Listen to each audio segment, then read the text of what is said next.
चलो गोटे मिनट पिले मो स्क्रीन शेयर करूची।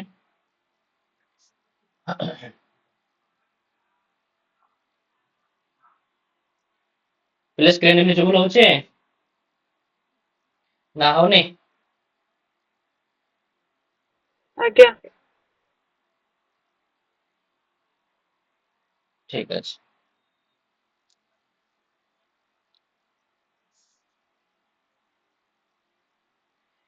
चलो हमर तो से जो कार्य कर पिला कार किछ डाउट अछि को कोन जे डाउट थिबो ताको माने क्लियर करबा आगो को जीवा।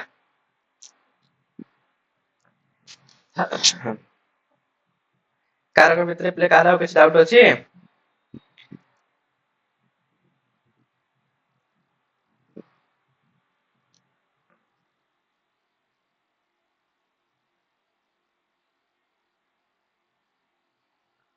आउ आज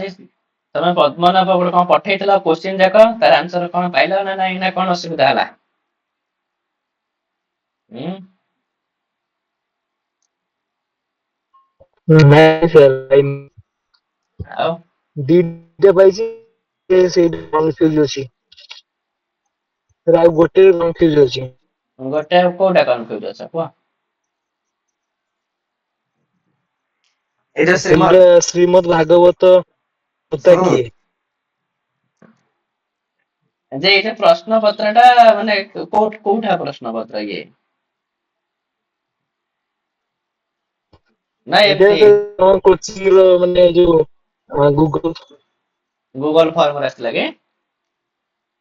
आज्ञा चलो जदि श्रीमद भागवत से श्रोता कह जदि हम एमती भी देखिया बोले तो सुख ही आंसर हम ठीक अछि काहे ना आउ तो केही नाही ना परीक्षित होइतले परीक्षित होइथांदा आ परीक्षित तो नाहंती तो सुख ही आंसर हम है ना काहे कि आज्ञा ना श्रीमद भागवत र पिला प्रथम श्रोता ही सुख देव जानिछ ना नाही हाँ व्यास कहिथिले सुकंगु हाँ तो जेहेतु सुख देव पिले तार प्रथम श्रोता ही सुख देव हैला तो सेति पे सुख देव भी श्रोता ही परिबे किछ असुविधा नाही बुझिबेला काहे ना सुखदेव पिले ना सुखदेव जन्म रु ही से माने परिव्राजक हो जाइथिबे से तो जन्म भी हेबे बहुत लेट रे 13 वर्ष बयस जन्म हेबे मां का पेटरू हैला तांको मां ताको 13 वर्ष पर्यंत गर्भ रखिथिले सुखदेव तो 13 वर्ष बयस रे जन्म हेबे पुणी 13 वर्ष बयस जन्म हबो संगे संगे परिव्राजक हो जिवे पळी जिवे तापर व्यासदेव लिखि सारा पर भागवत खोजिबे केते भागवत पे छोटिया हे नाही ना भागवत बुझिया पे मत श्रोता सेमतिया दरकारे आ जाइते समतुल्य भागवत पढ़े हेबनी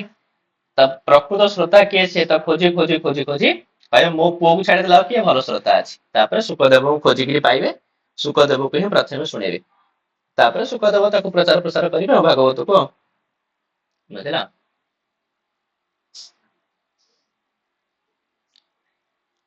हौ ताले पिले हम माने आगु को जिबा ठीक अछि तो मॉक टेस्ट गुडाक टिके तयारी हेनी पिले मु बे एपिसोड हेली काली जस्ट आसिक पिले पहुंचले गंजाम रे आउ किछि हेई पारनी आउ तो माने ताको तयारी कला पर ताको माने आगु पिले से जो मॉक टेस्ट करिगिरी हैला जो पिले मॉक टेस्ट हमर छडा हेतला संधि पर्यंत पिले हमर से जो विसर्ग संधि काहे कि ना अच संधि हल संधि हम माने मॉक टेस्ट करि सारिथिले नाही कि से जो विसर्ग संधि पिले बाकी थिला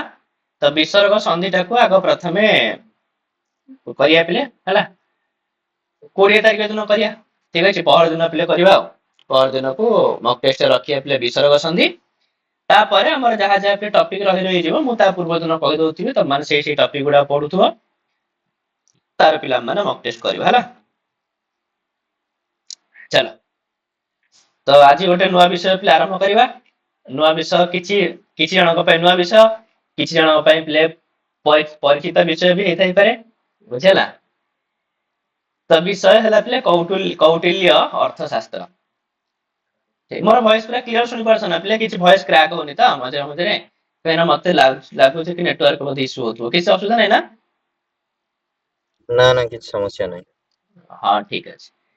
तो माने पिले कौटिल्य अर्थशास्त्र उपरु को जिबा काहे कि ना एसएसबी पीजीटी ओ एसएसबी लेक्चर हो प्राय सब परीक्षा रे पिले कौटिल्य अर्थशास्त्र पिले बहुत सारा प्रश्न आसी थाए बहुत सारा माने दी तीनटा उपरु तो प्रश्न आसी ही थाए पिले ठीक अछि आ ए सब परीक्षा रे दी तीनटा प्रश्न मध्ये पिले बहुत सारा प्रश्न संगे समान हैला ଆଉ ତ ସେଥିପାଇଁ ଆମର କୌଟିଲ୍ୟ ଅର୍ଥଶାସ୍ତ୍ର ପିଲେ ପଢିବା। ଆଉ କୌଟିଲ୍ୟ ଅର୍ଥଶାସ୍ତ୍ର କୌଣସି ଛୋଟିଆ ବହି ନୁହଁ ପିଲେ,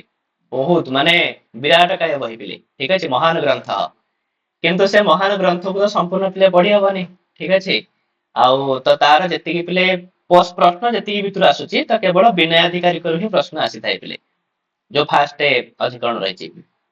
ତା ମାନେ କେବଳ ସେ ପ୍ରଥମ ଅଧିକରଣ ପଢିବା। ଆଉ ପ୍ରଥମ ଅଧିକରଣ ବି ଛୋଟିଆ ଅଧିକରଣ ନୁହଁ ପିଲେ, ସେ ବି ବହୁତ ବିଶାଳ ଅଧିକରଣ, ଠିକ ଅଛି। ତଥାପି ମଧ୍ୟ ଆମେ ମାନେ ପିଲେ ପ୍ରଥମ ଅଧିକରଣଟିକୁ ସମ୍ପୂର୍ଣ୍ଣ ଭାବରେ ପିଲେ ପଢିବା ହେଲା। ଆଉ ତାକୁ ତ ମୂଳ ବହିରୁ ପିଲେ ମୁଁ ତାକୁ ଅଲରେଡି ଲେଖି ଦେଇଛି। ଆଉ ବହୁତ ବାଟ ପର୍ଯ୍ୟନ୍ତ ଲେଖିଲି, ଠିକ ଅଛି, ବହୁତ ଜିନିଷର ଓଡିଆ ମଧ୍ୟ ମୁଁ ଲେଖି ଦେଇଛି। ଆଉ କିନ୍ତୁ ବହୁତ ସାରା ପିଲେ ଏତେ ସାରା ଅଧ୍ୟାୟ ନା ତମେ ଲେଖି ବସିବ ମାନେ ବିରକ୍ତ ହେଇଯିବ ପିଲେ, ଏତେ ସାରା ଅଧ୍ୟାୟ ଅଛି। ଆଉ ଆଧୁରୁ ଆଉ କିଛି ଅଧ୍ୟାୟ ଏମିତି ବି ରହିଯାଇଛି ଯୋଉଗୁଡାକର ପିଲା ଓଡିଆ ମତେ କରିବାକୁ ଆଉ ସମୟ ପିଲେ ହେଇପାରିଲାନି, ଠିକ ଅଛି। ତ କିଛି କଥା ନାହିଁ, ଆମେ ସେଗୁଡାକ ପିଲେ ବୁଝି ନବା, ବୁଝିନେଲେ ମଧ୍ୟ ଆମମାନଙ୍କର ହେଇଯିବ ହେଲା। ଆଉ ପ୍ରାୟ ଜିନିଷର ପ୍ରାୟ ଆରମ୍ଭରୁ ପିଲେ ବହୁତ ସାରା ଜିନିଷର ମୁଁ ଓଡିଆ ପିଲେ ଲେଖିଦେଇଛି, ତମମାନେ ପଢିକିରି ମଧ୍ୟ ଶାନ୍ତିରେ ପିଲେ ଆରାମସେ ବୁଝିପାରିବ, କିଛି ଅସୁବିଧା ତମକୁ ହବନି ହେଲା। ତାହେଲେ କୌଟିଲ୍ୟମ୍ ଅର୍ଥଶାସ୍ତ୍ରମ୍, ତ କୌଟିଲ୍ୟମ୍ ଅର୍ଥଶାସ୍ତ୍ରମ୍ ତ ବହିରୁ ହିଁ ଜଣା ପଡି ଯାଉଛି କି ପିଲେ ତାର ରଚୟିତା କିଏ ହେଇଥିବେ। ନା ନାଇଁ, କିଏ ରଚୟିତା ପିଲେ କୌଟିଲ୍ୟ ଅର୍ଥଶାସ୍ତ୍ରମ୍ର? କୌଟିଲ୍ୟ ହେଲା। କୌଟିଲ୍ୟ କେହି କେହି ପିଲାଙ୍କୁ ଚାଣକ୍ୟ ବୋଲି ବି କହନ୍ତି, ଆଉ କେହି କେହି ପିଲାଙ୍କୁ ବିଷ୍ଣୁଗୁପ୍ତ ବୋଲି ମଧ୍ୟ କହନ୍ତି। ତ ବେଳେ ବେଳେ ନାମ ମଧ୍ୟ ପଚାରି ଦେଇଥାଏ ପିଲେ, ତ ମନେ ରଖିଥିବ, ତ କୌଟିଲ୍ୟଙ୍କୁ ଚାଣକ୍ୟ ବି କୁହାଯାଏ, ବିଷ୍ଣୁଗୁପ୍ତ ମଧ୍ୟ କୁହାଯାଇଥାଏ ପିଲେ। ଆଉ ସମୟାଙ୍କର ଯଦି ଦେଖିବା ପାଇଁ ଯିବା ତ 370 ଖ୍ରୀଷ୍ଟ ପୂର୍ବରୁ ନେଇକି 283 ଖ୍ରୀଷ୍ଟ ପୂର୍ବ ପର୍ଯ୍ୟନ୍ତ ତାଙ୍କର ସମୟ। ଜନ୍ମସ୍ଥାନ ପିଲେ ପାଟଳିପୁତ୍ର, ଆଉ ତାଙ୍କ ପିତା ଥିଲେ ପିଲେ ଚଣକ, ଯେହେତୁ ପିଲେ ପିତାଙ୍କ ନାଁ ଚଣକ ସେଥିପାଇଁ ଚଣକସ୍ୟ ଅପତ୍ୟମ୍ ପୁମାନ୍ କଣ? ଚାଣକ୍ୟ, ଠିକ ଅଛି। ତ ଚଣକଙ୍କର ଅପତ୍ୟ ପୁମାନ୍ ପିଲେ ଚାଣକ୍ୟ, ଏମିତି ଗାଇକିରି ତାଙ୍କ ନାଁ ମଧ୍ୟ ଚାଣକ୍ୟ ପିଲେ ଅଟେ। ତ କୌଟିଲ୍ୟ ମାନେ ଜଣେ ବିଶିଷ୍ଟ ଅର୍ଥଶାସ୍ତ୍ରବିତ୍ ପିଲେ, ଠିକ ଅଛି। ଅର୍ଥଶାସ୍ତ୍ରରେ ତାଙ୍କର ବହୁତ ପାଣ୍ଡିତ୍ୟ ରହିଥିଲା। ଆଉ ତାଙ୍କର ପାଣ୍ଡିତ୍ୟ ବିଷୟରେ ଯଦି ତମମାନେ ପିଲେ ମୃଚ୍ଛକଟିକ କେହି କେହି ପିଲେ କେବେ ମୃଚ୍ଛକଟିକ ପିଲେ କିଏ ଲେଖିଛି, ରଚୟିତା କିଏ ମୃଚ୍ଛକଟିକର? ଶୁଦ୍ର ହଁ, ଶୁଦ୍ର ସରି, ମୁଁ ଶୁଦ୍ର ମୂର୍ଛକଟିକ କଥା, ମୁଦ୍ରା ରାକ୍ଷସ ପିଲେ, ସରି। ତ ମୁଦ୍ରା ରାକ୍ଷସ, ବିଶାଖା ଦତ୍ତ। ବିଶାଖା ଦତ୍ତ, ଯଦି ମୁଦ୍ରା ରାକ୍ଷସ ପିଲେ କେହି କେବେ ପଢିଥିବ ତ ସେଥିରେ ପିଲେ ଚାଣକ୍ୟଙ୍କର ପାଣ୍ଡିତ୍ୟ ବହୁତ ଭଲ ଭାବରେ ସ୍ପଷ୍ଟ ଚିତ୍ରଣ ହେଇଛି ପିଲେ, ନା ନାଇଁ? ସେଥିରେ ତାଙ୍କର ଯୋଉ ପୁରାପୁରି କଣ କୂଟନୀତିର କଥା ସବୁ ସେଇଥିରେ ପିଲେ ବର୍ଣ୍ଣନା ହେଇଛି ମୁଦ୍ରା ରାକ୍ଷସରେ, ଠିକ ଅଛି। ତ ବହୁତ ପ୍ରସିଦ୍ଧ ପିଲେ ବିଶାଖା ଦତ୍ତଙ୍କର ବହୁତ ପ୍ରସିଦ୍ଧ ନାଟକ ମଧ୍ୟ। କେତୋଟି ଅଙ୍କ? 5ଟା। 7ଟି ନା ଆଉ। 7ଟା। ତ ବିଶାଖା ଦତ୍ତଙ୍କର ମୁଦ୍ରା ରାକ୍ଷସରେ ପିଲେ 7ଟି ଅଙ୍କ। ପ୍ରାୟ ଯେତେକ ଫେମସ ପିଲେ ନାଟକ ସବୁ 7ଟା ହିଁ ଅଙ୍କ। ଉତ୍ତର ରାମଚରିତ 7, ଅଭିଜ୍ଞାନ ଶାକୁନ୍ତଳ 7, ମୁଦ୍ରା ରାକ୍ଷସ 7,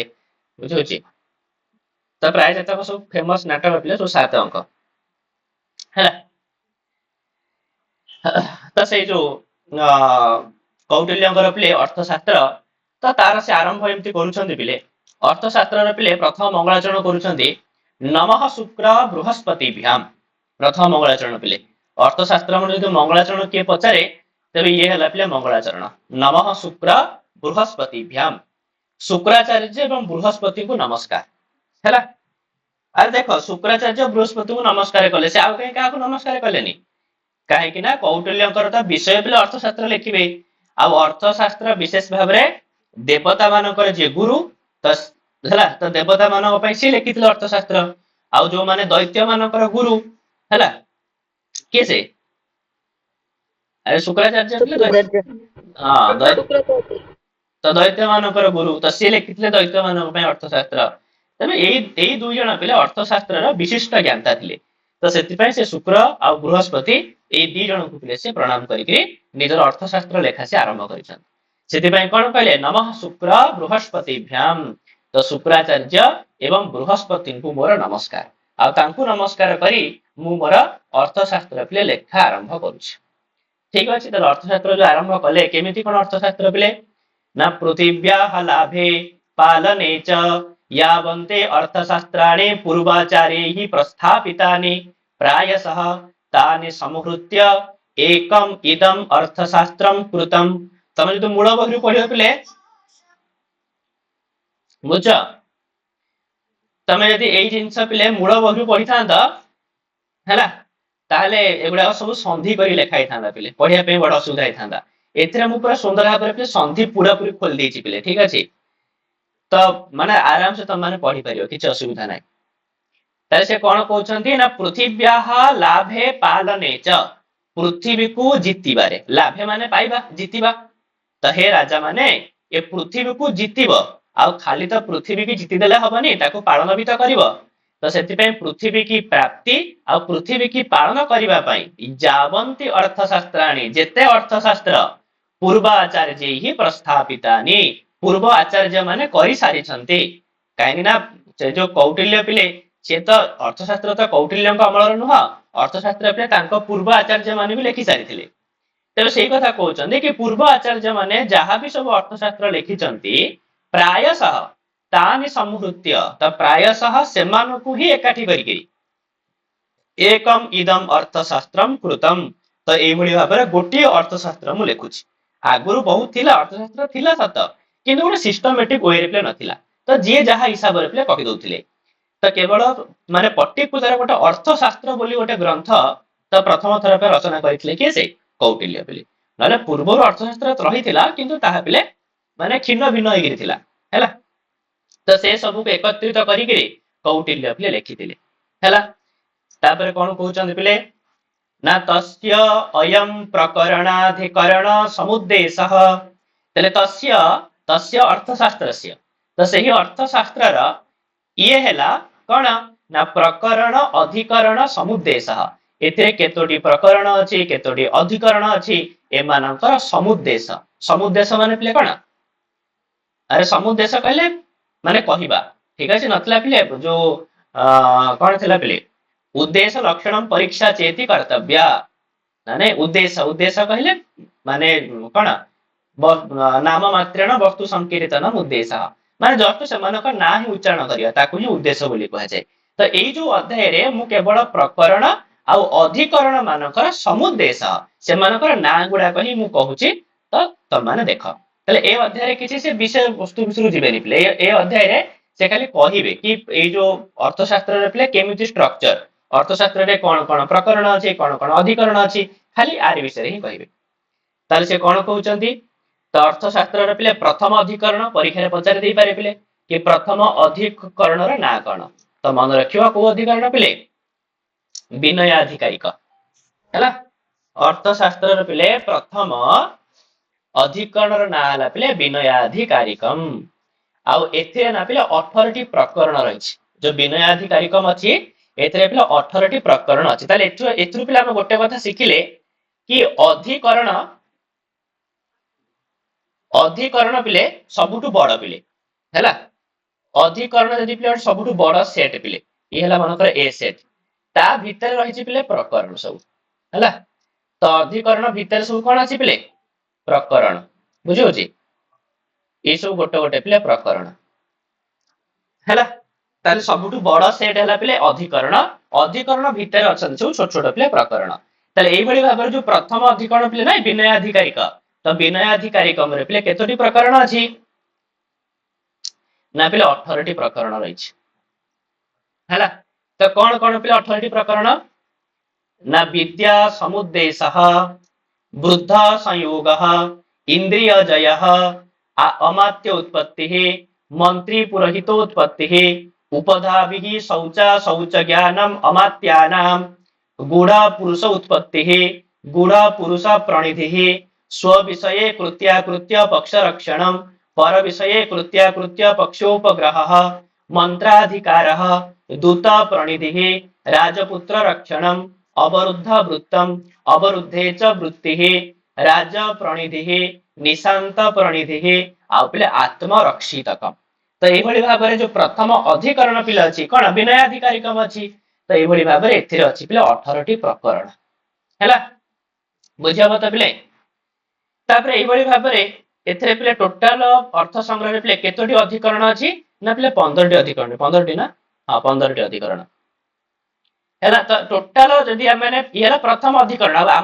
ଆମେ ଯୋଉ ପଢିବା ପିଲେ କେବଳ ଏତିକି ହିଁ ପଢିବା, ପ୍ରଥମ ଅଧିକରଣ ହିଁ ପଢିବା ପିଲେ। ଏତିକି ଆମମାନଙ୍କ ସିଲାବସ, ଆମମାନଙ୍କ ସିଲାବସ ୟୁଜିସି ନେଟ ର ବି ସିଲାବସ, ହେଲା। ଆଉ ବାକି ଯୋଉ ପିଲାଙ୍କର ମଧ୍ୟ ପଢା ବି ଯାଉଛି ଜେନେରାଲ ପିଲାମାନଙ୍କର ସାଂସ୍କ୍ରିଟ ରେ ତାଙ୍କର ବି ଏତିକି ହିଁ ସିଲାବସ ପିଲେ। ଆଉ ଦ୍ୱିତୀୟ ଅଧିକରଣ ତୃତୀୟ ଅଧିକରଣ ଏସବୁ କିଛି ପିଲେ ନାହିଁ କାହା ସିଲାବସ ରେ। ଠିକ ଅଛି, ତ ଟୋଟାଲ ଏତିକି ହିଁ ସିଲାବସ ପିଲେ। କିନ୍ତୁ ବାକି ଯୋଉ ଅଧିକରଣ ଗୁଡାକର ନାଁ ଗୁଡାକ ପିଲେ ମନେ ରଖିବ, କାହିଁକି ନା ପରୀକ୍ଷାରେ ଅଧିକରଣର ନାଁ ଗୁଡାକ ସବୁ ପଚାରି ଦିଏ।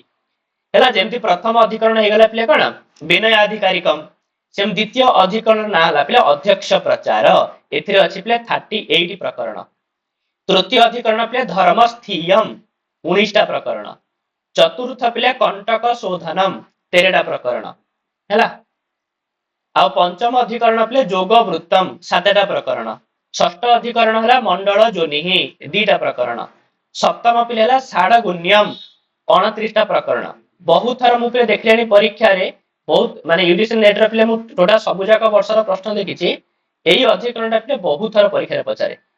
ସେଥିରେ ବୋଲି ନୁହଁ, ବାକି ଏଥିରେ ମଧ୍ୟ ବହୁତ ଥର ପଚାରିଥାଏ ପିଲେ। ଏଥର ମଧ୍ୟ ପଚାରିଥିଲା ନା କଣ, ଏଇ ଯୋଉ ଓପିଏସସି ପିଜିଟି ରେ ମଧ୍ୟ ପଚାରିଥିଲା ନା କଣ ବୋଧେ,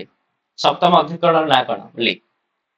ହେଲା, ତ ଏଇଟା ଗୋଟେ ଟିକେ ନାକୁ ଗୋଟେ ଇମ୍ପୋର୍ଟାଣ୍ଟ ଦେଇକି ମନେ ରଖିଥିବ ପିଲେ। ସପ୍ତମ ଅଧିକରଣ କହୁଛନ୍ତି ଷାଡଗୁଣ୍ୟମ୍।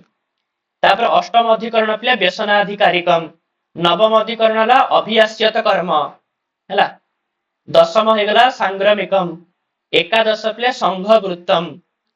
ଆଉ ଦ୍ୱାଦଶ ଆବଲିୟସମ୍। ତ୍ରୟୋଦଶ ପିଲେ ଦୁର୍ଗଲମ୍ଭୋପାୟ। ଚତୁର୍ଦଶ ଔପନିଷଦମ୍। ପଞ୍ଚଦଶ ପିଲେ ତନ୍ତ୍ର ଯୁକ୍ତି। ତ ଏଇଭଳି ଭାବରେ ସମ୍ପୂର୍ଣ୍ଣ ଯୋଉ ଅର୍ଥଶାସ୍ତ୍ରରେ ପିଲେ ରହିଛି କେତୋଟି ଅଧିକରଣ, 15ଟି ଅଧିକରଣ ପିଲେ। ବେଳେ ପଚାରିଥାଏ ମଧ୍ୟ ପିଲେ କି ଅର୍ଥଶାସ୍ତ୍ରରେ କତି ଅଧିକରଣ ଆନିସନ୍ତି, ତାହେଲେ କହିବ ପିଲେ 15ଟି, ହେଲା ପଞ୍ଚଦଶ। ଠିକ ଅଛି, ତାହେଲେ ସେ କଣ କହୁଛନ୍ତି ନା ଶାସ୍ତ୍ର ସମୁଦ୍ଦେଶ ପଞ୍ଚଦଶ ଅଧିକରଣାନି ସପଞ୍ଚାଶତ ଅଧ୍ୟାୟ ଶତମ୍ ଶାସିତି ପ୍ରକରଣ ଶତମ୍ ଆଉ ଷଟ ଶ୍ଲୋକ ସହସ୍ରାଣୀ ଇତି। ଅର୍ଥାତ ଏହିପରି ସମ୍ପୂର୍ଣ୍ଣ ଅର୍ଥଶାସ୍ତ୍ରରେ ପିଲେ 15ଟି ଅଧିକରଣ,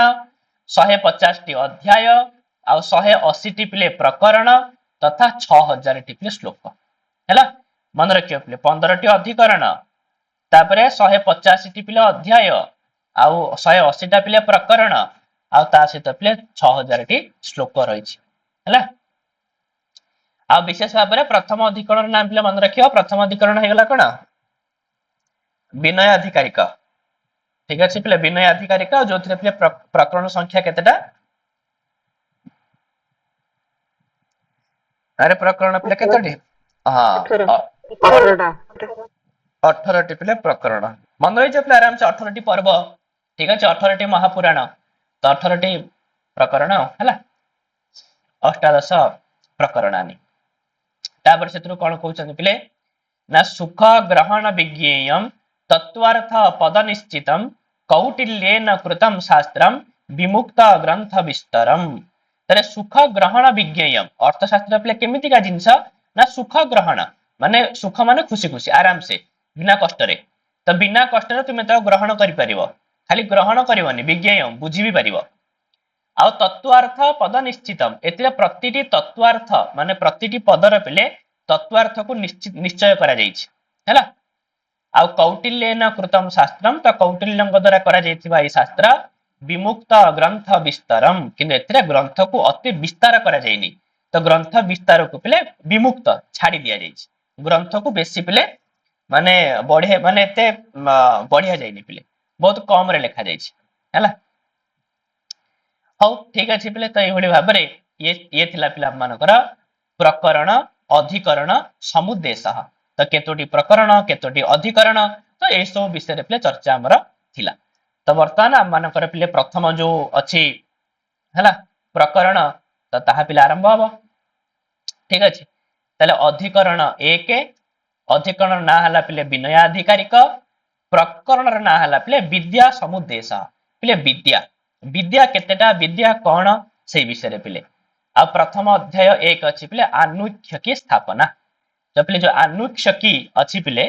ତ ଆନୁକ୍ଷକି ପିଲେ କଣ, ତାର ପିଲେ କଣ କଣ ପ୍ରୟୋଜନ ରହିଛି, ତ ସେଇ ବିଷୟରେ ପିଲେ ରହିଛି। ହେଲା, ଚାଲ ତାହେଲେ ପ୍ରଥମେ ସେ କହୁଛନ୍ତି ପିଲେ କି ଆନ୍ୱିକ୍ଷକି ତ୍ରୟୀ ବାର୍ତ୍ତା ଦଣ୍ଡ ନୀତି ଚ ଇତି ବିଦ୍ୟା। ମନେ ରଖିବ ପିଲେ, ପ୍ରଥମେ କଣ କୁହାଗଲା, ଆନ୍ୱିକ୍ଷକି ତ୍ରୟୀ ବାର୍ତ୍ତା ଆଉ ପିଲେ ଦଣ୍ଡ ନୀତି। यही भली भाबरे चारोटी विद्या पिले केतोटी विद्या चारोटी पिले विद्या मन रखियो कौन कौन अन्वीक्षकी त्रयी वार्ता आउ पिले दंड नीति यही भली भाबरे पिले विद्या केतोटी ना विद्या पिले चारोटी हैला चारोटी पिले विद्या हे गला तो साधारण भाबरे चारोटी विद्या किंतु समस्त मतरे जे पिले चारोटी विद्या ता तो नुहे किछि लोक मानक मतरे विद्या मध्ये पिले भिन्न भिन्न हेइ थाई पारे जेमिति कि पिले त्रयी वार्ता दंड नीति ही चेती मानवाह तो पिले मानवाह मानवाह शब्दर कौन अर्थ पिले ना जो माने माने मनुकर अनुजाई ठीक अछि जो माने मनु संप्रदायर आचार्य माने सेमान कहते नाई नाई चारिटा विद्या नुह सेमानक सेमान कहते तीनटा विद्या ताले सेमाने काहाकू पिले छाड़ी देले ना अन्वीक्षकी तो सेमाने अन्वीक्षक को स्वीकार करूना अन्वीक्षकी गोटे विद्या बोली सेमाने मानुना सेमाने कहउछन्ती त्रयी वार्ता दंड नीति चेति मानवा परीक्षा रे पिले प्रश्न केमिति आसीबो ना त्रयी वार्ता दंड नीति ही इति के तो तुमको लिखिया पड़ियो पिले मानवा हैला बा पचार दो पिले कि मनु मतानुसारम कति विद्या ताले कोन लिखियो पिले त्रयी हाँ तो तीसरा ना तीनोटी विद्या पिले ठीक अच्छे विद्या पिले तीसरा विद्या है ताले त्रयी वार्ता दंड नीति ही चेती विद्या तो तीनटा ही विद्या कौन कौन ना त्रयी वार्ता आउ पिले दंड नीति काहे से पिले काहे मना कले अन्वीक्षकी विद्या हबनी बोली ना त्रयी विशेष ही अन्वीक्षकी इति काहे ना अन्वीक्षकी कौन सी गोटे माने पर्टिकुलर विद्या नुहे से जो त्रयी भीतर ही अंतर्भुक्त से अन्वीक्षकी को गोटे अलग विद्या बोली मानिबा किछि आवश्यक नाही हैला पिले तबरा अच्छा जतेले मनु एक कथा कहिले तो अन्य माने तांकर निजर मत देबे तो से माने कहिले कि वार्ता दंड नीति हिच इति बारहस्पत्याः जो माने बृहस्पतिଙ୍କର अनुଯାयी तो से माने कहिले नाइ नाइ चारिटा नुह कि तीनटा भी नुह तले केतेटा ना दीटा तो त्रय भी विद्या नुह त्रय की मध्य से काटी देली तो कहले दीटा ही विद्या गोटे हला वार्ता गोटे हला दंड नीति तो दीटा ही विद्या पिले अच्छा से जो दीटा उपले काटी देले तो मनु संप्रदायर लोक मान तो गोटा काटी देथिले काहा काटी देथिले पिले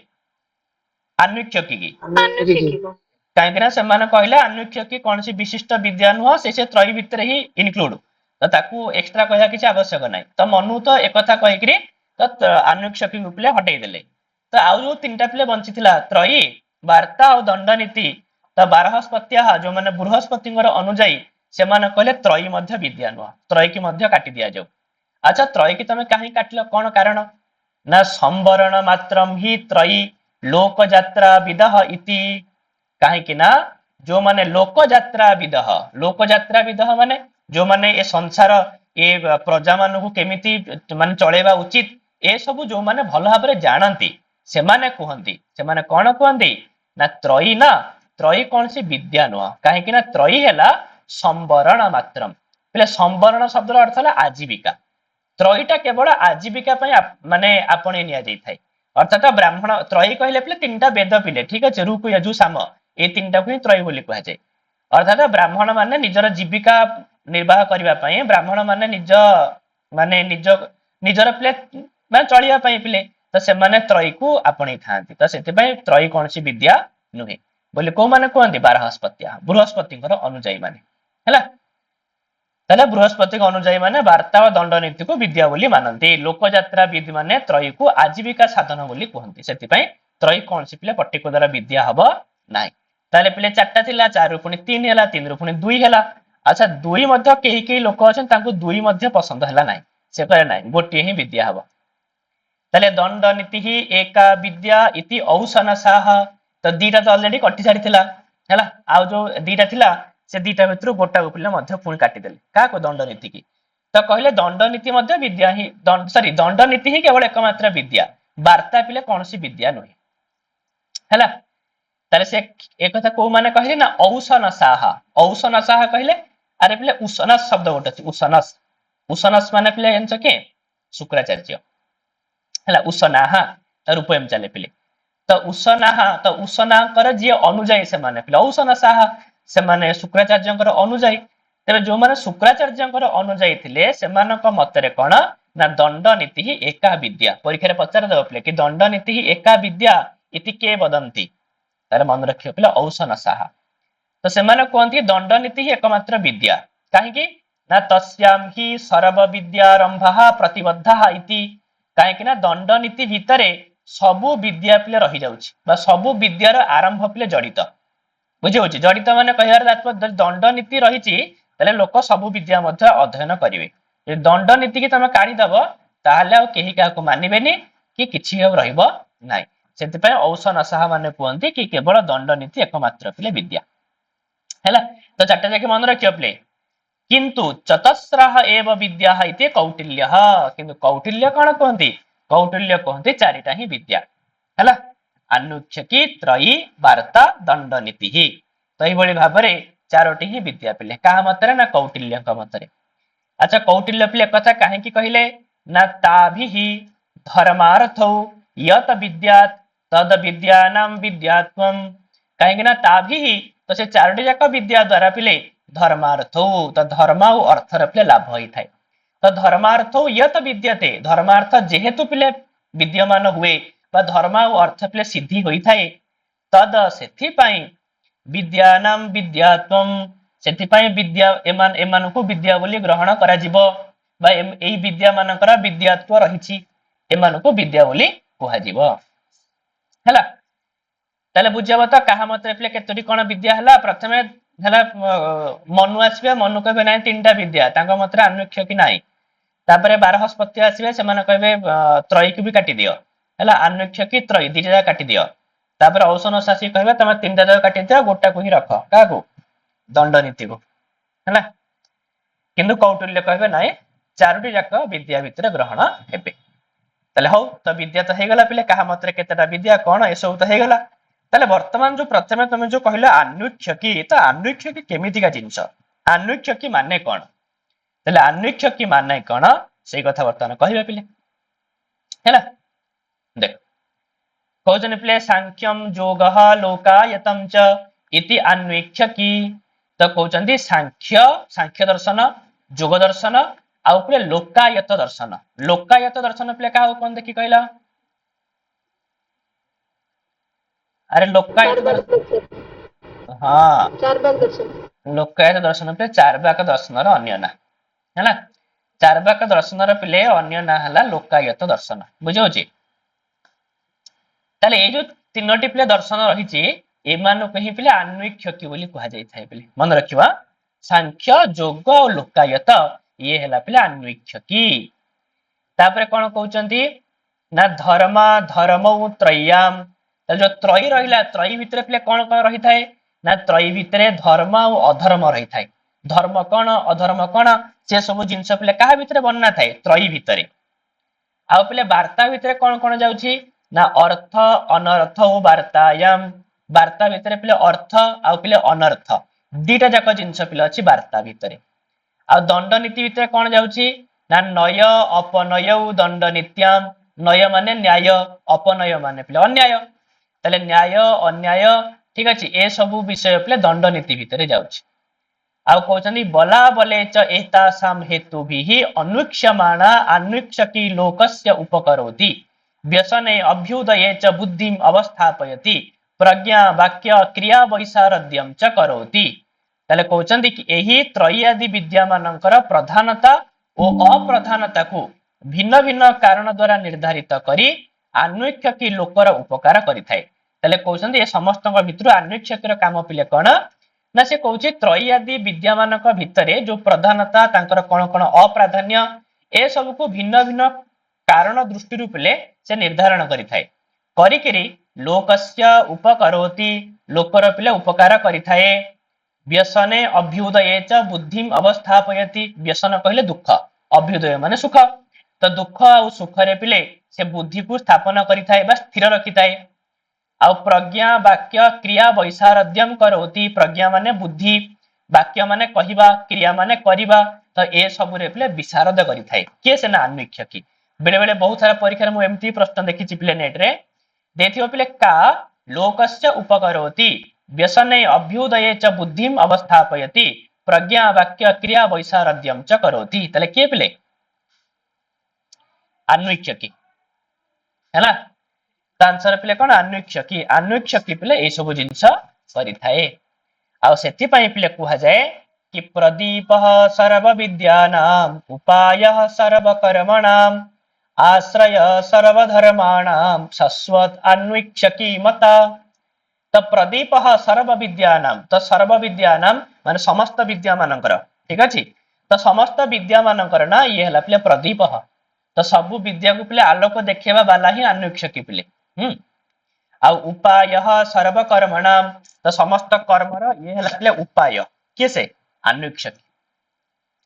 आश्रय सर्वधर्माणाम सबु धर्म मानकर ये हला पिले आश्रय आ शश्वत अन्वीक्षकी मता तो अन्वीक्षकी पिले शश्वत माने चिरंतनी तो अन्वीक्षकी पिले एई भली भाबरे आकु ही अन्वीक्षकी बोली कुहा जाए हैला बा शश्वत माने हेई परियो पिले सबु बेले ठीक है सर्वदा तले एही अन्वीक्षकी सर्वदा समस्त विद्या मानकर प्रदीप समस्त कर्मर उपाय समस्त धर्मर पिले आश्रय हैला बुझियो पिले ये थिला पिले अन्वीक्षकी स्थापना नाम प्रथम अध्याय तापर पिले द्वितीय अध्याय रे त्रयी स्थापना कि त्रयी पिले केमिति का जिंस द त्रयी विषय रे कहे पिले चारटा ना पिले एबे अन्वीक्षकी गला तापर त्रयी आसीबो तापर वार्ता तापर पिले दंड नीति ठीक अछि चला हम देखिया पे त्रयी कोन त्रयी पिले काहा को कहा जाय ना कहउचंदी साम रूपु यजुर्वेदः त्रयः त्रयी तले सामवेद रूपवेद आ पिले यजुर्वेद एई तीनटा को ही त्रयी बोली कहा जाय आ तले अथर्ववेद पुनी कोन ना अथर्ववेद इतिहास वेदौ च वेदाः ए हला अथर्ववेद आ पिले इतिहास वेदौ माने सॉरी ये तो दिवचन है मु भूल कली पिले अथर्ववेद इतिहास वेदौ ठीक अछि अथर्ववेदश्च इतिहास वेदश्च इति अथर्ववेद इतिहास वेदौ तले अथर्ववेद आ पिले इतिहास वेद तो एई दीटा को पिले वेद बोली कहा छै एई दीटा को पिले कोन कहा छै वेद बोली कहा छै हला इतिहास माने पिले कोडा इतिहास अरे रामायण महाभारत ही इतिहास पिले संस्कृत रे इतिहास कहले दीटा कोडा रामायण पिले महाभारत ठीक अछि इतिहास परक्रिया पूरा कल्प इतिहास गतिर्विधा बोली कह जाय छै पिले परक्रिया और पूरा कल्प इतिहास पिले दुई प्रकार बोले काव्य मीमांसा रे कह जाय ठीक अछि ताले अथर्ववेद और पिले इतिहास वेद ए दीटा को पिले वेद बोली कह जाय किंतु त्रयी बोली काहा कह जाय थे पिले साम रूप यजुर ए तीनटा वेद को पिले त्रयी बोली कह जाय हला तापर कहउछन पिले शिक्षा कल्प व्याकरणम निरुक्तम छंदो विचितिहि ज्योतिषम इति च अंगानि एथर पिले यूजीसी नेट रे प्रश्न आस्थिला कि अर्थशास्त्र हिसाब रे शिक्षा कल्प व्याकरण को क्रमशः लेख यथा क्रम रे सजे कि लेख बुझला प्रश्न एथर आस्थिला तले शिक्षा कल्प व्याकरण निरुक्त छंद आ पिले ज्योतिष ए माने हेले पिले वेदर अंग छटी पिले वेदर अंग हैला तले ये हेगला त्रयी कथा पिले गला तले त्रयी भितरे कोन जाउची पिले त्रयी कोन को विषय रे कुहे ना एसह त्रयी धर्मः चतुर्णाम वर्णानाम आश्रमाणां च स्वधर्म स्थापनात् औपकारिकः तले जो त्रयी पिले कोन करि थाए ना चतुर्णाम वर्णानाम तो पिले हमरा जो चारोटी पिले वर्ण अछि कोन चारोटी वर्ण अरे चारोटी वर्ण ब्राह्मण क्षत्रिय वैश्य और शूद्र पिले तो ये जो चारोटी पिले वर्ण रही छी ता सहित पिले चारोटी आश्रम रही छी चारोटी आश्रम कोन अरे कहना ब्रह्मचर्य गृहस्थ वानप्रस्थ सन्यास वानप्रस्थ पिले सन्यास ये जो चारोटी पिले आश्रम रही छी ते प्रति आश्रम रो प्रति वर्ण रो प्रति आश्रम रो पिले कोन धर्म रही छी पिले तो से सब धर्म से स्थापना करि थाए सेति पई ए जो त्रयी मध्य पिले औपकारिक त्रयी मध्य पिले बहुत उपकार करि थाए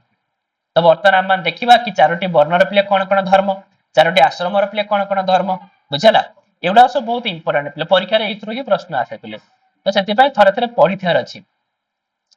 तले प्रथम देखिबा पिले को वर्ण रो कोन रही छी पिले तांकर कर्तव्य तांकर धर्म पिले तले स्वधर्मः ब्राह्मणस्य तले ब्राह्मण र पिले स्वधर्म कोन ना अध्ययनम अध्यापनम यजनम याजनम दानम प्रतिग्रहश्चेति तले 6टी पिले कर्म ब्राह्मण र पिले 6टी कर्म अध्यापन अध्ययन पढिबो अध्यापन पढेइबो यजन पिले पूजा करिव याजन माने पूजा करेइव दान माने लोकंठु दान भी आनिव प्रतिग्रह माने लोकंकु दब मध्य आ खाली ब्राह्मण आनले से ब्राह्मण पिले हबनी ब्राह्मण को दबाकू भी पड़िव आनिव दब एति काम हला पिले ब्राह्मणर ठीक अछि एमित कहछि पिले निष्कारण वेद अध्येतव्य ब्राह्मणैहि ठीक अछि ब्राह्मण प्रति ब्राह्मण को पिले वेद पढ़िबा नितांत आवश्यक पिले तम पछरे कोन पई तो सेतरा आरंभରୁ मना ହେଇଛି ପିଲେ निष्कारण कोन से कारण नाही ब्राह्मण घरे जन्म ହେଇଛ माने वेद पढ़िया पे बाध्य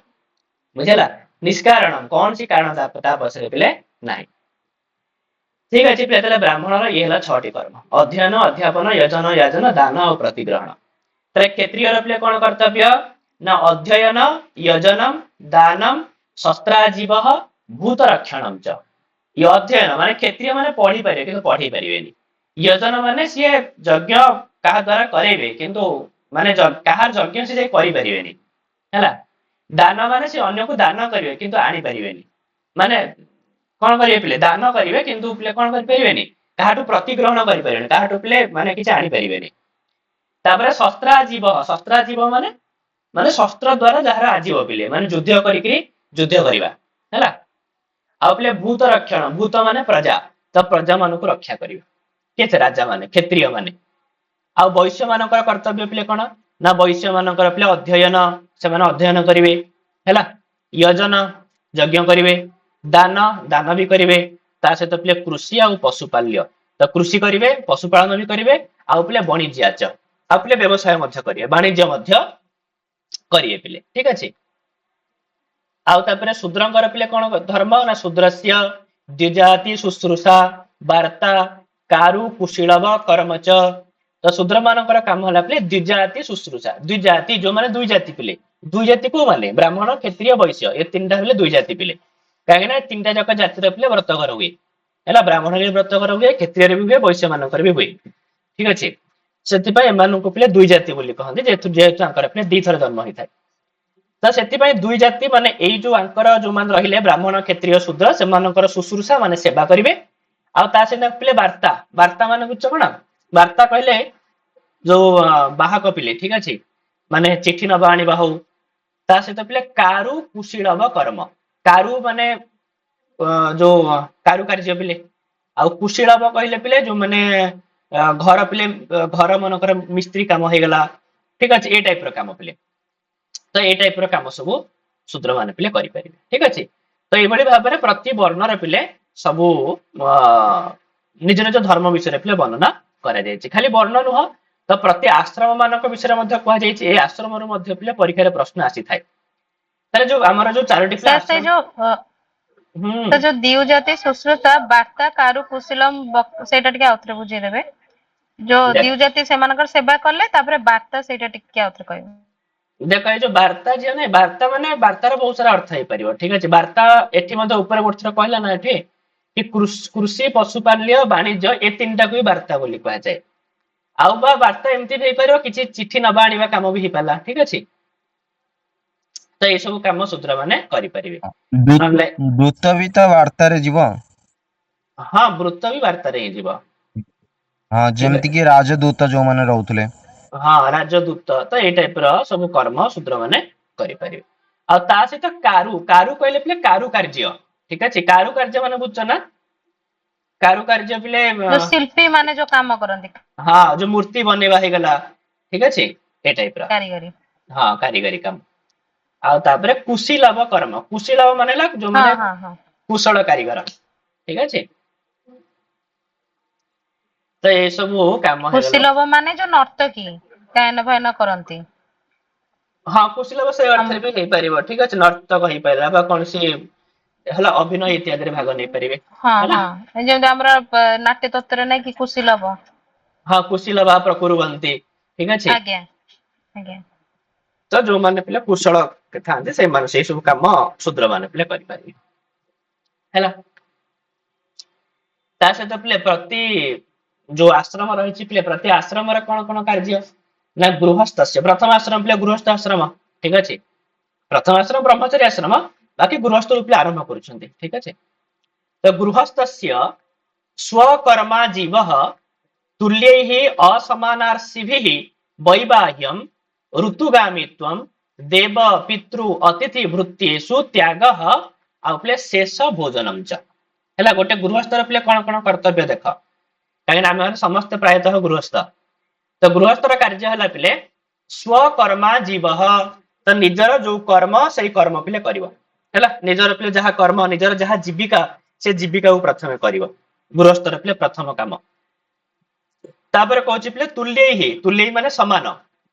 बा असमान ठीक अछि तो तुल्य माने समान हो कि असमान हो ऋषि माने पिले गोत्र तो समान गोत्र रे हो अथवा असमान गोत्र रे हो विवाह करिवो समान गोत्र रे विवाह अवस्था निषेध समान गोत्र रे बाहा बा कथा नुह किंतु किछि जगह रे समान गोत्र रे बाहागर हेई जाउछि पिले बुझेला तो सेति पय से कहले समान गोत्र रे हो कि असमान गोत्र रे हो विवाह करिवो बुझेला पिले द्वितीय काम गृहस्थ हला माने विवाह करिया को बाध्य आउ कोन ना ऋतुगामित्वम तो जेमति पिले माने मासिक प्रवृत्ति पिले स्त्री लोक मानकर हुए तो से ऋतुगामी पिले जेमति हवा कथा हेबे आ ऋतुगामी रो जहा जहा नियम अछि से सब नियम को मध्य पालन करिके चलिया को पड़े ठीक अछि गृहस्थ मान ता सहित आउ कोन करिवे ना देव पितृ अतिथि आउ पिले भृत्य तो देवता तापरे पितृ पुरुष अतिथि तापरे निजर ऊपर जो माने आश्रित भृत्य सेवक तो सेमानक पाखरे त्याग तो सेमानक पय किछि किछि त्याग करिवे बा एंती भे पर कि सेमानक प्रथमे देबे ता परे जेकि शेष भोजन आ जहा बळिबो तो शेष रे भक्षण करिवे आ गृहस्थ माने आगुआ खाइ कि अतिथि मानक परे देले पिले हबो नाही बुझेला तले देव पितृ अतिथि भृत्य मानक देई सारी शेष रे भोजन करिवे को माने गृहस्थ माने बुझेला पिले ये हेला गृहस्थ मानकर धर्म आ जो माने ब्रह्मचारी पिले जो माने विद्या इत्यादि अर्जन करूछंती तो से मानकर कोन काम से माने कोन करिवे ना ब्रह्मचारिणः स्वाध्याय पिले अहर्निश करिवे तांकर मुख्य काम होला पिले स्वाध्याय ता सहित अग्नि कार्य अभिषेक पिले अग्नि कार्य करिवे सकाळ उठले से माने तांकर ओडे अछि नीति नियम पिले हैला यज्ञ वेदी थिबो यज्ञ कुंड रे किछ अग्नि कार्य पिले से माने करिवे ता संगे फिर अभिषेक माने प्रतिदिन से माने स्नान करिवे ठीक अछि अभिषेक माने रुद्राभिषेक इत्यादि नाही अभिषेक माने फिर निजे भल से स्नान करिवे ठीक अछि प्रतिदिन स्नान करिवो आ पिले भैक्ष्य व्रतत्वम तो भिक्षा वृत्ति करिवो तो एबे तो आजिकल एउडा का नाही तो आगे थिला पिले जो माने ब्रह्मचारी से माने भिक्षा वृत्ति मध्य करूथिले तो भैक्ष्य व्रतत्वम तो भिक्षा वृत्ति करिवो आचार्य प्राणांतिक सर अग्निहोत्र माने से जो यज्ञ करिवो तो हाँ सकाळु गोटे तांकर यज्ञ थाए संध्या बोली भी जाहाको कहते संध्या भी हेई परिबो ठीक अछि संध्या बंदन मध्य हेई परिबो आउ आचार्य प्राणांतिक वृत्ति ही आ तांकर जे आचार्य हेतिबो गुरु हेतिबे ना तांक पाखरे पिले केमितिका वृत्ति ना प्राणांतिक जीवन पर्यंत गुरुंक पाखरे रहिबे हैला आउ तद भावे यदि गुरु मरि भी जाउछंती ताले गुरु पुत्रे तो गुरु पुओंक ठारे पिले रहिबे बा गुरु पुत्र को गुरु बोली माने कि चलिबे अथवा जो गुरुपुत्र भी ना कौन करेंगे ना सब्रह्मचारिणी जो मैंने सब्रह्मचारिणी कहले जो मैंने सहाध्यायी बा सहपाठी ब्रह्मचारी तो से पाखे रहिबो ब्रह्मचारी मान ठीक अछि ए सब हैला ब्रह्मचारी मानकर कर्तव्य आउ पे जो मैंने वानप्रस्थ से माने कौन करेंगे ना वानप्रस्थ मानकर काम होला ब्रह्मचर्यम तो ब्रह्मचर्य रक्षा करेंगे भूमौ सज्जा तो भूमि रे सोइबे आउ पे से सुख पलंक सोई परिबेनी ठीक अछि क्वचित भूमौ सज्जा क्वचित बिच पर्यंक शयन से जो पर्यंक शयन पिलाउ नाही ता भूमौ सज्जा ता भूमि रे ही सज्जा करिवे आ जटा जीन धारणम तो जटा धारण करिवे जीन माने पिले चर्म ठीक अछि मृग चर्म तो मृग चर्म धारण करिवे अग्निहोत्र अभिषेक अग्निहोत्र भी करिवे अभिषेक माने निज प्रतिदिन स्नान करिवे देवता पितृ अतिथि पूजा तो देवता पितृपुरुष अतिथि मानकर पूजा करिवे आ वन्य च आहार आ जहाँ भी किसी आहार करिवे वन्य आहार ठीक अछि फलमूल ए सब पिला आहार करिके चलिवे बुझला आ लास्ट पिले सन्यास वाला को पिले परिव्राजक बोली भी कहंती तले परिव्राजक मानकर कोन पिले धर्म ना परिव्राजकस्य संयतेन्द्रियत्वम तो संयतेन्द्रियत्व माने इंद्रिय को पूरा संयम हैला अनारंभ माने कौनसी कार्य पिले आरंभ ही करिवे नाही थरे परिव्राजक हो गला माने से आपले कौन से काम आरंभ ही करिवे नाही निष्किंचनत्वम माने किछि करिवेनी ବା ଏମିତି ଅର୍ଥ ନିଷ୍କିଞ୍ଚିତ କିଛି ନ କରିବା ପିଲେ ସାଂସାରିକ କୌଣସି କାର୍ଯ୍ୟ ହିଁ କରିବେ ନାହିଁ। ସଙ୍ଗ ତ୍ୟାଗ ତାଙ୍କର ଆଉ କାହା ସାଙ୍ଗରେ ସମ୍ପର୍କ ରହିବନି, ନା ପିତୃପୁରୁଷ ନା ଅତିଥି, ସେମାନେ ଆଉ ଦୁନିଆରେ କେହି ତାଙ୍କର ଆଉ କେହି ନାହାନ୍ତି ହିଁ, ସେମାନେ ସବୁ କିଛି ଭୁଲି ହିଁ ଯିବେ ହେଲା। ମାନେ ତାଙ୍କର ସମ୍ପୂର୍ଣ୍ଣ ଭାବରେ ସଙ୍ଗ ତ୍ୟାଗ ହେଇଯିବ, ଏ ସଂସାରରୁ ତାଙ୍କର ସମ୍ପୂର୍ଣ୍ଣ ଭାବରେ ପିଲେ ସଙ୍ଗ ତ୍ୟାଗ ହେଇଯିବ। ତାପରେ ଭୈକ୍ଷ୍ୟମ ଭିକ୍ଷାବୃତ୍ତି କରିବେ। ଅନେକତ୍ର ଅରଣ୍ୟ ବାସ, କୌଣସି ଗୋଟିଏ ଜାଗାରେ କେବେ ସ୍ଥାୟୀ ହେଇକି ରହିବେନି, ବହୁ ଜାଗାରେ ବୁଲି ବୁଲି ବୁଲି ରହିବାକୁ ପଡିବ, କାହିଁକିନା ଗୋଟେ ଜାଗାରେ ରହିଗଲେ ତାଙ୍କର ଲୋଭ ଲାଗିଯିବ ସେ ଜାଗା ପ୍ରତି, ସେଥିପାଇଁ ପରିବ୍ରାଜକ ହେଲା ମାନେ ଅହର୍ନିଶ ବୁଲିବ ଅନେକତ୍ର। ଆଉ ବାହ୍ୟ ଆଭ୍ୟନ୍ତରଞ୍ଚ ଶୌଚମ, କେବଳ ବାହ୍ୟ ଶୌଚ ନୁହଁ, ବାହ୍ୟ ପବିତ୍ରତା ସହିତ ଆଭ୍ୟନ୍ତର ପବିତ୍ର ମଧ୍ୟ ତାଙ୍କର ରହିବ ହେଲା ପରିବ୍ରାଜକ। କାହିଁକି ନା କୁହାଯାଏ ପିଲେ ଯୋଉମାନେ ପରିବ୍ରାଜକ ହୁଅନ୍ତି ନା ସେମାନେ ସେମାନେ ସବୁ କିଛି ତ୍ୟାଗ କରିଦିଅନ୍ତି। ଏମିତିକି ଯଦି କୌଣସି ବ୍ରାହ୍ମଣ ପିଲେ ପରିବ୍ରାଜକ ହଉଛି, ତେବେ ବ୍ରାହ୍ମଣ ତାର ଯୋଉ ପଇତା ପିନ୍ଧିଥାଏ ନା ସେ ପଇତାକୁ ତ୍ୟାଗ କରି ଫୋପାଡ଼ି ଦବ ପିଲେ, କିମ୍ବା ଯଦି ଶିଖା ଇତ୍ୟାଦି ରଖିଥିବ ଶିଖା ସବୁ ମାନେ ବର୍ଜନ କରିବ, ମାନେ ସମ୍ପୂର୍ଣ୍ଣ ଭାବରେ ସେ ମାନେ ସଂସାର ପିଲେ ଇଏ କରିଦବ ହେଲା, ସମ୍ପୂର୍ଣ୍ଣ ମୋହମାୟାକୁ ପିଲେ ତ୍ୟାଗ କରିବ। ସେ ତାର ଆଉ ମାନେ ନିଜର କୌଣସି ଅଭିମାନ ରହିବନି, ମାନେ ମୁଁ ବ୍ରାହ୍ମଣ ସେ ଅଭିମାନ ତାର ରହିବନି ଆଉ କିଛି, ଠିକ ଅଛି। ଇଏ ସବୁ କିଛି କି ତ୍ୟାଗ କରିବାକୁ ପଡିବ ପରିବ୍ରାଜକରେ ହେଲା। ତାହେଲେ ବୁଝିଗଲା ପିଲେ, ତ ଇଏ ଥିଲା ପ୍ରତି ଧର୍ମର, ପ୍ରତି ବର୍ଣ୍ଣର ଆଉ ପ୍ରତି ଆଶ୍ରମର ପିଲେ ନିଜ ନିଜର ଗୋଟେ ଗୋଟେ ଧର୍ମ। କିନ୍ତୁ ତାପରେ ପିଲେ କହୁଛନ୍ତି କି ସର୍ବେଷାମ ଅହିଂସା ସତ୍ୟମ ଶୌଚମ ଅନସୂୟା ଅନୃଶଂସ୍ୟମ କ୍ଷମା ଚ, ତ ସମସ୍ତଙ୍କର ଯାହା ପିଲେ ଧର୍ମ ହଉନା କାହିଁକି, କ୍ଷତ୍ରିୟର କଣ ଧର୍ମ, ବ୍ରାହ୍ମଣର କଣ ଧର୍ମ, କି କୌଣସି ଆଶ୍ରମର କଣ କଣ ଧର୍ମ, ତ ଯାହାର କିଛି ପର୍ଟିକୁଲାର ଧର୍ମ ହଉନା କାହିଁକି ସମସ୍ତଙ୍କର ପିଲେ ଗୋଟେ କମନ ଧର୍ମ ମଧ୍ୟ ଅଛି ହେଲା, ସମସ୍ତଙ୍କର ଗୋଟେ ସାଧାରଣ ଧର୍ମ ମଧ୍ୟ ରହିଛି। କଣ ସେ ସାଧାରଣ ଧର୍ମ, ନା ଅହିଂସା, ତ ସମସ୍ତେ ଅହିଂସା ଆଚରଣ କରିବେ। ସତ୍ୟମ, ସମସ୍ତେ ସତ୍ୟ କହିବେ। ଶୌଚମ, ତ ସମସ୍ତେ ପବିତ୍ର ରହିବେ। ଅନସୂୟା, ତ କାହା ସମସ୍ତେ ପିଲେ ଅନସୂୟା ମାନେ କାହାକୁ ଅସୂୟା ଭାବନା ରହିବନି ପିଲେ କାହା ପ୍ରତି। ଅନୃଶଂସ୍ୟମ, କାହା ପ୍ରତି ନୃଶଂସ ହେବେନି। କ୍ଷମାଚ, ଆଉ ପିଲେ ସମସ୍ତଙ୍କୁ କ୍ଷମା ଦେବା ବା ସବୁ କିଛି ସହିଯିବା, ବୁଝିଲା। ଏଇ ଯୋଉ ଜିନିଷ ଗୁଡାକ ଏଗୁଡାକ କାହାର ଜଣକର ନୁହଁ, ଏଇଟା ସର୍ବେଶାମ ସମସ୍ତଙ୍କର, ସମସ୍ତଙ୍କ ପାଇଁ ଏଗୁଡାକ ପିଲେ କମନ, ସମସ୍ତେ ୟାକୁ ପାଳନ କରିବା ଉଚିତ। ତାପରେ କହୁଛନ୍ତି ସ୍ୱଧର୍ମ ସ୍ୱର୍ଗାୟ ଅନନ୍ତ୍ୟାୟ ଚ,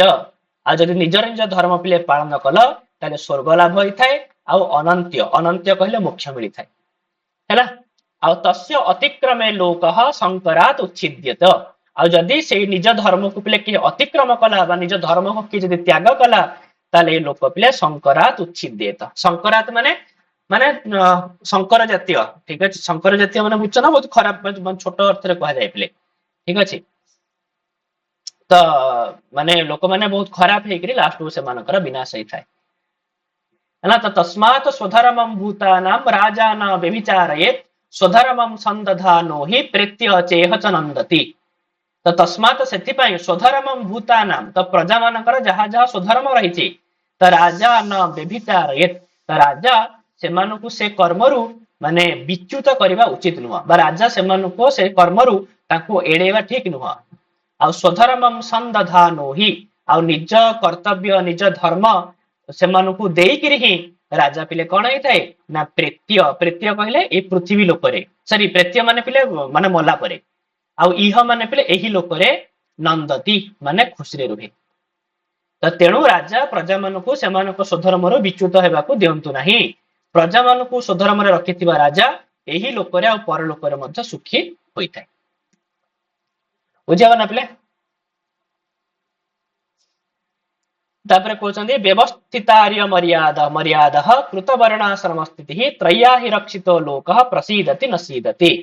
ତାହେଲେ ଇଏ ସବୁ ପିଲେ ପବିତ୍ର ଆର୍ଯ୍ୟ ମର୍ଯ୍ୟାଦା ଦ୍ଵାରା ବ୍ୟବସ୍ଥିତ, ବର୍ଣ୍ଣାଶ୍ରମରେ ସ୍ଥିତ, ତ୍ରୟୀ ଦ୍ଵାରା ରକ୍ଷିତ ଲୋକ ସୁଖୀ ହୋଇଥାଏ, କେବେ ହେଲେ ଦୁଃଖ ପାଇନଥାଏ। ହେଲେ ଯିଏ ନିଜ ନିଜ ଧର୍ମରେ ପିଲେ ରୁହେ ସେ ସବୁବେଳେ ପାଇଁ ପିଲେ ପ୍ରସିଦତି ସୁଖରେ ଥାଏ, ନ ସିଦତି କେବେ ଦୁଃଖ ପାଇନଥାଏ, ବୁଝେ ନା। ତାହେଲେ ପିଲେ ଆନ୍ୱିଚ୍ଛକି ଆଉ ପିଲେ ତ୍ରୟୀ, ତ ଦିଟା ଜିନିଷ ପିଲେ ଗଲା। ଆଉ ଦିଟା ଜିନିଷ ଅଛି ଟିକେ ନ ପଢିଦବା ପିଲା, ଅଳ୍ପ ଅଛି ପିଲା, ଏଇଟା ସରିଲେ ଆମର ସେ ଯୋଉ ବିଦ୍ୟା ଚାରିଟା ଯାକ ବିଦ୍ୟା ପିଲେ ସରିଯିବ ହେଲା। ଆଉ ଅଳ୍ପ ଅଛି ପିଲେ ହେଲା, ଦେଖିଦବା ଟିକେ। ଚାଲ କିଛି ଅସୁବିଧା ନାହିଁ ତ ପିଲେ, ବୁଝି ହବ ନା, ନା କଣ କହୁଛ କୁହ। ଆରେ ପିଲା ବୁଝି ହବ ଟି? ନାଇଁ ସାର୍ ବୁଝାଉଛି ଆଜ୍ଞା। ହଉ ଚलो ଆଉ ଦିଟା ରହିଲା ପିଲେ गोटे वार्ता रहिला ଆଉ ଗୋଟେ ପିଲେ दंड नीति रहिला हेले वार्ता कोन दंड नीति कोन ते देखि दवा पिले देखो कृषि पशुपाल्य वाणिज्याच वार्ता मन रखियो पिले वार्ता पिले तीनटा जिंस ही वार्ता बोली कहा जाय कोन कोन कृषि पशुपालन आ पिले वाणिज्य ए तीनटा को पिले कहा जाय वार्ता बोली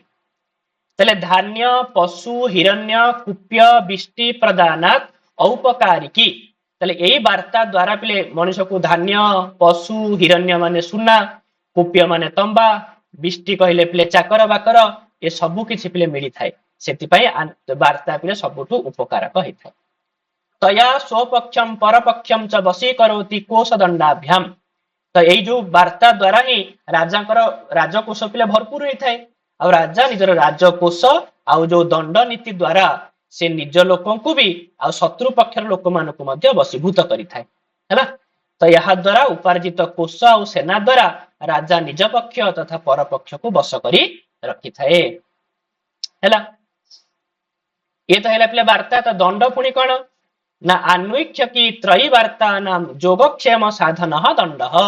दंड पिले कहा कहा जाए ना अन्वीक्ष की त्रयी आ जो वार्ता जो तीनटा रहिला पिले विद्या एमानकर योगक्षेम साधन पिले योगक्षेम साधन माने कोन जानछ अरे योगक्षेम अनन्या चिंतयन्तो माम जे जना परिउपासते तेषां नित्यभियुक्तानां योगक्षेमं वहाम्यहम् अरे गीता भगवान श्री कृष्ण कहते ना योगक्षेमं वहामि अहम तो योगक्षेम माने कौन योगक्षेम माने अलब्धस्य लाभ लाभस्य परिरक्षणम रक्षितस्य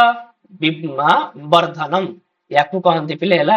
योगक्षेम माने तुमे जहा पाई न तुमको ताहा दे दिया जिवो तुमे जहा पाइलो ताकू सुरक्षा दिया जिवो तुमार जहा सुरक्षा हला ताकू पुनी बढ़ी दिया जिवो ये हला पे योगक्षेम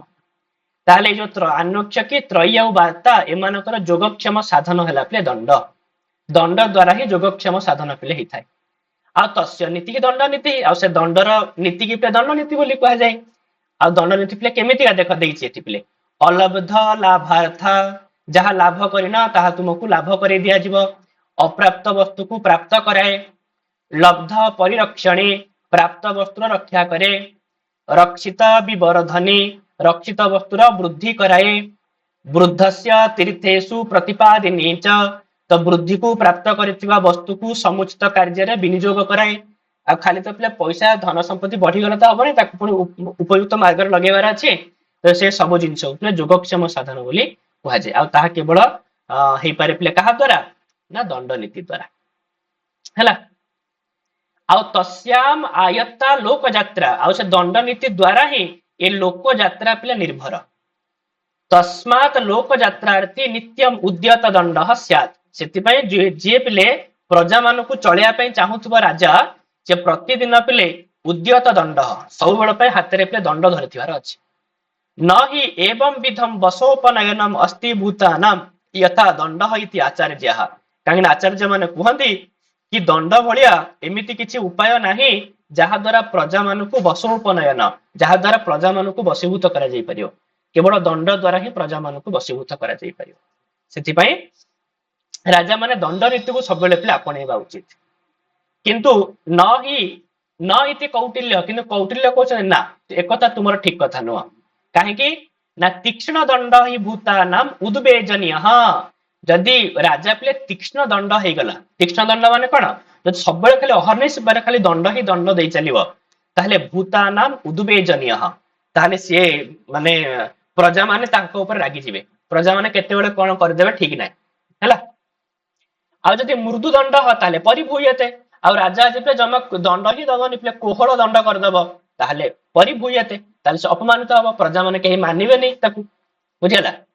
सेति पय यथार्ह दंड पूज्य सेति पय यथा योग्य दंड ही पूजनीय हैला आ सुविज्ञात प्रणीत ही दंड प्रजा धर्मार्थ कामे ही योजयति आ भल भाव रे विचार पूर्वक जो दंड दिया जाय थाए ताहा प्रजा मान को पिले धर्म और अर्थ काम रे पिले लगेई थाए तो सेति पय उपयुक्त दंड दबार अछि आ ना तो अत्यंत क्रूर दंड दबनी कि ना तो पिले कोहळ दंड दबनी हैला तापर कोन कहूछि पिले ना दुष्प्रणीत काम क्रोधाभ्याम अज्ञानात् बानप्रस्थ परिव्राजकान् अपि कोपयति किमंग पुनः गृहस्थान। जदि पिले दुष्प्रणीत जदि माने खराब दुष्प्रणीत माने पिले खराब भाव पिले प्रणयन करा जाइथिबो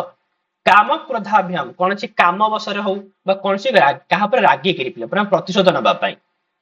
जदि एमिति दंड दिया जाए अज्ञानात अज्ञान कारणरू ताहले बानप्रस्थ परिव्राजकान् अपि कोपयति ताहले बानप्रस्थ और परिव्राजक जो माने सेमाने मध्य रागी जाती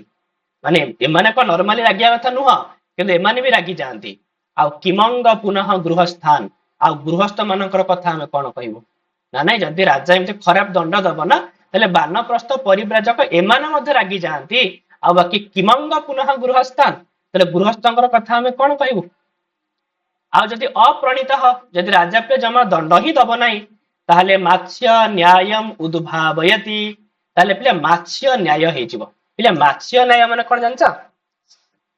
हां मात्स्य न्याय पिले मात्स्य न्याय माने पोखरी रे पिले जो पोखरी रे कोन हुए ना जदि बहुत बड़ बड़ माछ रहइबो ना से मान सब छोट माछ को खाई जानते पिले अर्थात पोखरी भितर पिले मात्स्य न्याय चले माने जहार जते बड़ रहिबो से पिले सेति की लोकन ऊपर शासन करिवो हां जंती बड़ माछ पिले छोट माछ मान खाई जाए सेम जदि पिले दुनिया रे दंड न रहिबो ता जो माने शक्तिशाली जो माने बलवान लोक से माने दुर्बल मानक ऊपर अत्याचार करिवे तो याकू ही कहा जाए पिले मात्स्य न्याय बोली तो जे दंड नीति न रहिबो ना ताले पिले मात्स्य न्यायम उद्भावयति बलियान अबलम ही ग्रसते बलवान लोक दुर्बल मानक ग्रसी जिवे दंड धरा भावे यदि दंड धर के न रहिबो ताले बलवान लोक दुर्बल मानक ग्रास करिवे तेन गुप्त प्रभवती इति जहा फल पिले बहुत बड़ माने कौन देखा दब पिले माने अराजकता पिले देखा दब ठीक अच्छे तो भाव में सब आड़े पिले अराजकता देखा दिए तो से दंड पे ठीक भाव में पालन करने उचित तो चतुर्वर्णाश्रमो लोको राज्ञा दंडे न पालितः स्वधर्म कर्माभिरतो वर्तते स्वेषु विस्मसु तो राजांकर दंड नीति रे पालित चतुर्वर्ण आ चतुराश्रम समस्त लोक निज धर्म कर्म करी निज निजर मर्यादा भितर रही थांते तो दंड नीति रहिले ही समस्त निजर मर्यादा भितर रहिबे यदि दंड नीति न रहइबो तो केही कार मर्यादा भितर पिला रहिबे नाही जे जहा मर्यादा को पिले त्याग कर देबे बुझाओ पिले एतिके ना नाही आज्ञा सर हाउ पिले आ जहा रहिला हम पुणी नेक्स्ट देखिबा होला हाउ ये पीडीएफ टा पिले म आज तुम मानको शेयर कर दउछु ठीक अछि हाउ पिले